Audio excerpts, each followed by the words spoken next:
You know that moment when you want to say no, but the guilt comes rushing in before the words even leave your mouth, right? And so it's not that you don't know how to say no, it's that you're afraid of what will happen afterwards. The awkward silence, the disappointment, the possibility that someone might think you're selfish or even worse, unkind.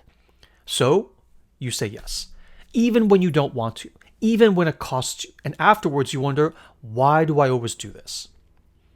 Most of us aren't bad at saying no because we're weak. We're bad at saying no because we've been trained to see it as a kind of violence.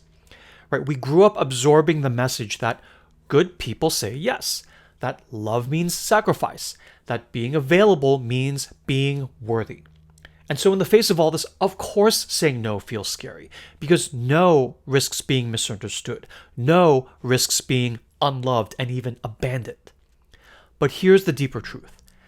Saying no doesn't make you bad. Saying no actually makes you honest. Think of the times you've said yes when your whole being was saying no. How did it feel afterwards? Or did you feel proud of your generosity? Or did you also feel drained, resentful, and quietly kind of furious at yourself? This is the cost of the false yes. Right? It doesn't build closeness. It builds tension because it creates a version of you that looks agreeable on the outside, but inside, something is quietly eroding. And at the end of the day, the false yes is, let's just call it what it is. It's a lie. It is a deception. And it's not kindness. It's a kind of a kind of performativeness and not a true honest expression. Right? Here's the beautiful shift. Saying no doesn't have to be cold. It doesn't have to be mean. It doesn't even have to be explained. A boundary of no is simply a moment of inner clarity, spoken out loud.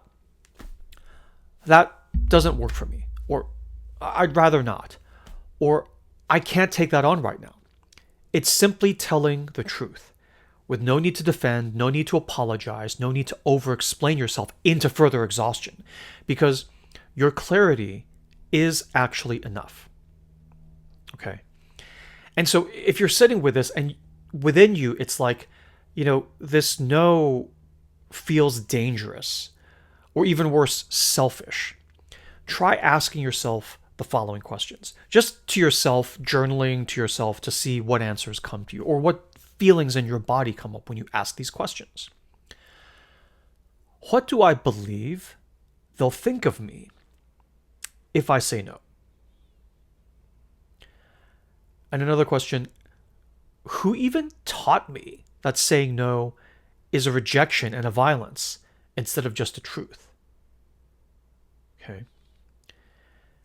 And then the third question, what if protecting my energy is actually the most loving thing I can do, not just for myself, but for everyone around me, in terms of giving that clarity of my actual honesty? You see, you're not wrong for actually wanting rest. You're not wrong for actually having limits.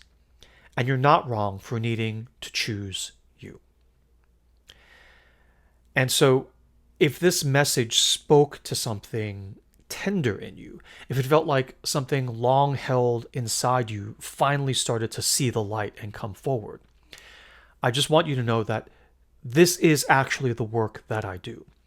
And inside the Boundaries program, we go deeper into this very thing, which is how to reclaim your no without guilt, without fear, and without needing to become someone you're not, like overly aggressive, super defensive and armored.